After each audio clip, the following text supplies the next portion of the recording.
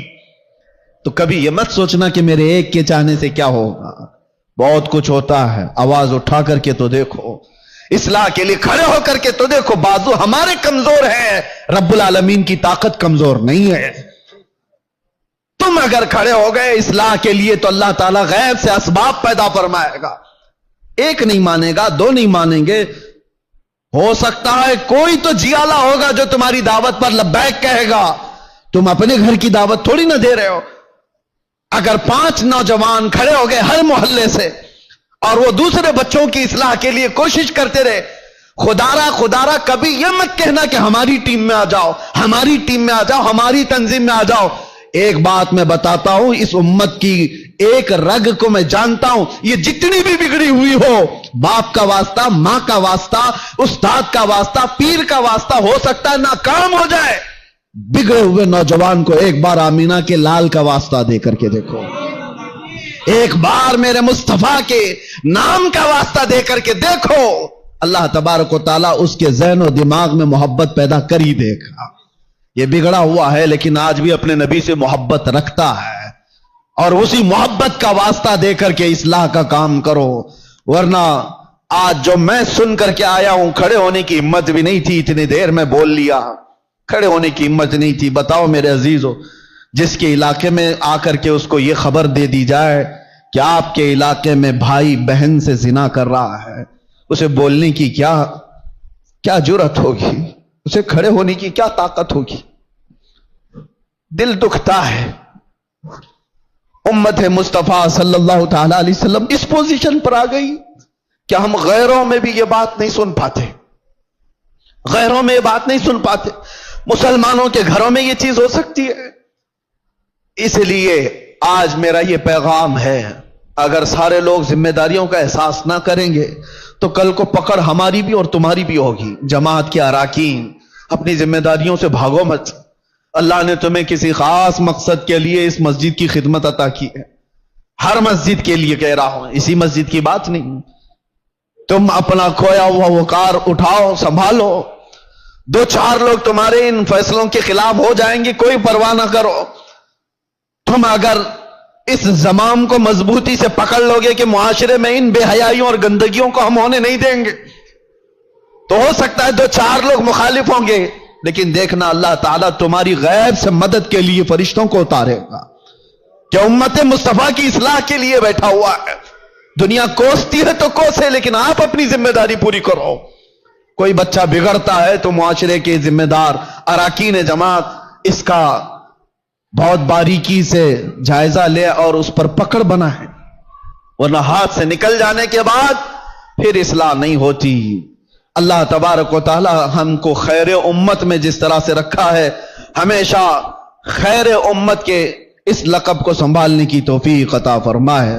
رب تبارک و تعالی ہمارے اس بگڑے ہوئے معاشرے کو پھر سے اصلاح کی توفیق عطا فرمائے۔